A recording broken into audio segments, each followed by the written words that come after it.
Bayern Munich put down Chelsea like a dog. Welcome back to FFB, amigos.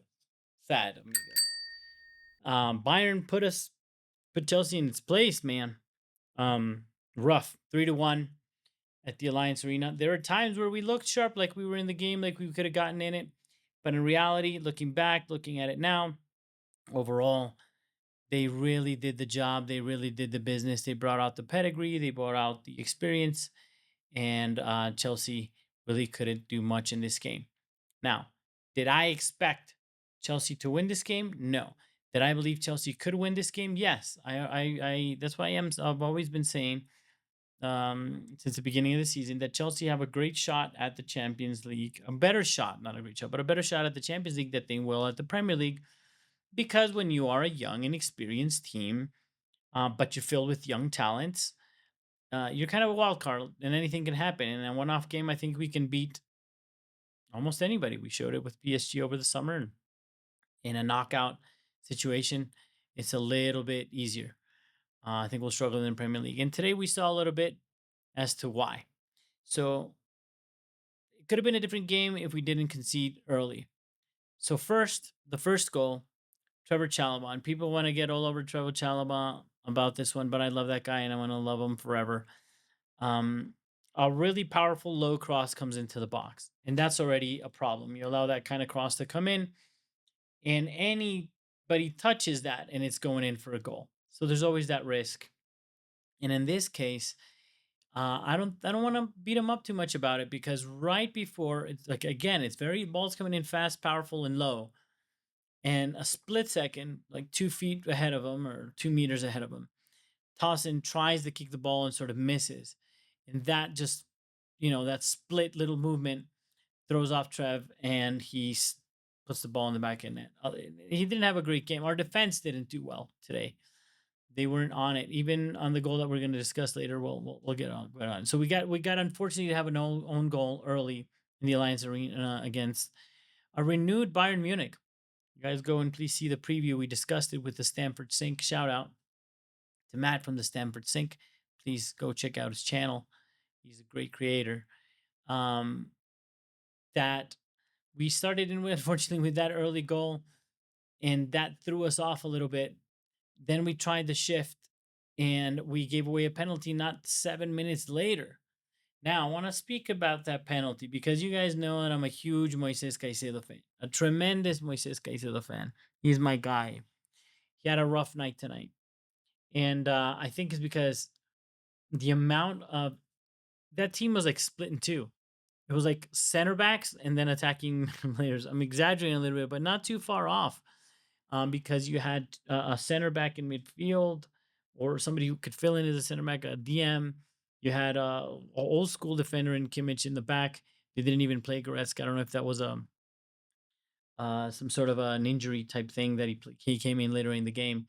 And he had a center back at left back, and in any case, very, very, compressed and defensive. And they populated the midfield a lot because they asked a lot of Olise, which had an amazing match. And he would drop deep, and Kane dropped deep.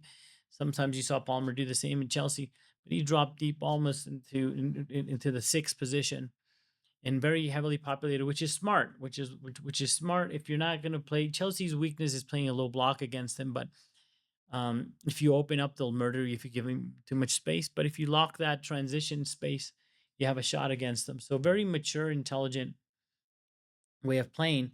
And I say this because Caicedo was called in this shape as he's been, and I discussed this in the preview to drop into the center back slot, but he always covers in the front of the area, right? And my argument for this penalty is that 99.99% of the time of players, Caicedo nicks the ball off of him with that tackle. But given that it's Harry Potter Kane, the Hurricane, Dirty Harry, he's probably one of the best players in the world at protecting the ball. And Caicedo starts the tackle. He was very assertive, which is something you need when you're defending, but he starts the tackle outside of the field, but just half a foot inside. Later, Kane, now the play is inside the box. He goes down to ground. Some people will tell you never go down to ground inside the box or almost never. and Caicedo does what Caicedo does, but misses by a couple of inches. And again, that's a penalty won, if you ask me, more than a penalty given by Harry Kane. And then we know he's probably one of the best freaking flipping, tipping penalty takers in the world again. He's an animal. He's an animal. He's a monster that has more, certainly, goal contributions in games in his lifetime, and certainly at Bayern Munich as well. He's doing really well. He's gotten finer with age, it seems. He's sophisticated play. He can do everything. He can do it. The guy can do everything. And he slots it in. And that's by the 27th minute. So between the 20 and 27th, now we're a little bit in trouble. And we had times where we could have done some damage, and we looked a little bit dangerous here, a little bit dangerous there. But and I thought we were really in it. But even when with the 2 goals down, because the play right after that, we managed to score a beautiful, beautiful, beautiful, beautiful, beautiful goal. Cole Palmer brings the Iceman cometh with a great goal, great play and a great goal. And I got excited for a little bit.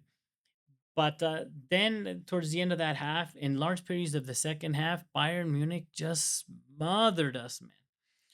And before then, when things were exciting, let me tell you, Michael Olise, Papa, Mamma Mia, is making us look bad a little bit. Well, no, because I think we defended well against them, but my gosh, did he show talent? Did he really, really, really, really, really show a lot of talent?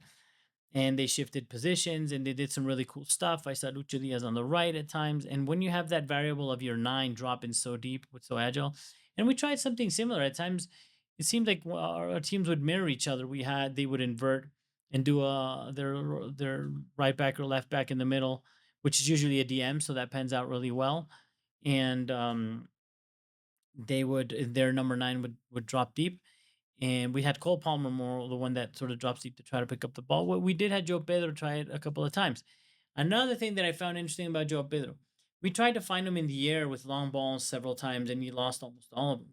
But the ones that we found them to feet, good job, buddy. So that's a bright side for me. I mean, he didn't find the goal or anything like that, but I like the fact that he was so powerful with the ball as his feet played in. The problem is when you play a really long ball into someone's feet, they're super risky to get intercepted in for recovery. But interesting. The goal that we missed, that the bar was taken away from me. What a beauty. What a beautiful, beautiful goal. But it certainly wasn't enough. In terms of who Maresca played, I I don't disagree with the team the way it was set up. Look, people are gonna kill Malagusto, and let's get into that.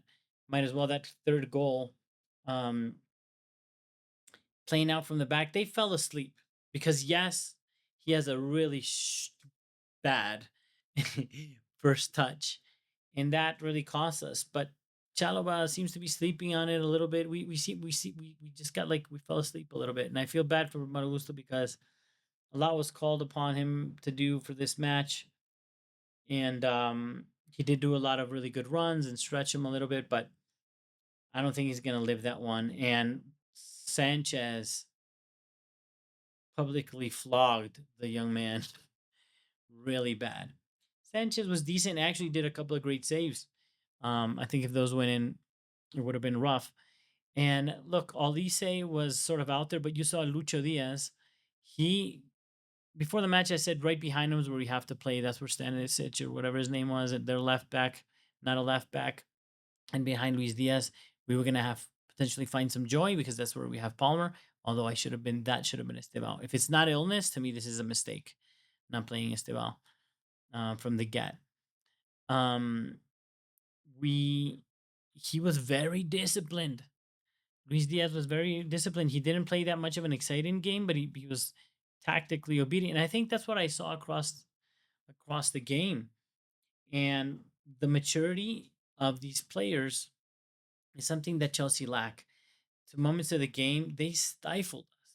It was rough. When Maresca later made his changes, it was a whole big nothing burger, man. It was they just drowned us out. They just drowned us out by being organized, playing the ball, and with two or three changes that they made in the field anyway that you thought is an opportunity that they don't have their ish together that you can take advantage of.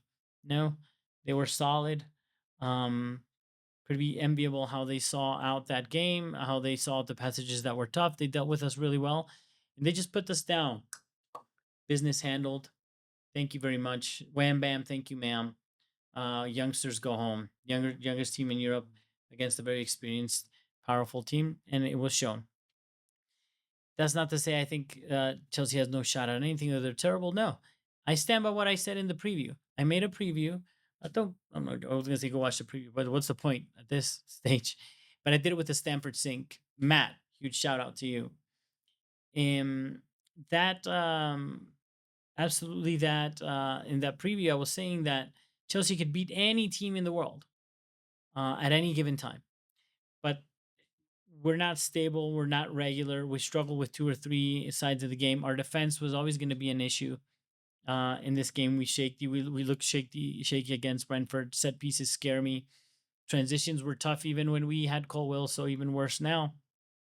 And this was a team that was going to run at us, and very well they did. Um, I think Kukurea had a great displacement to make it back. He handled Olise well, but he was just really, really, really good.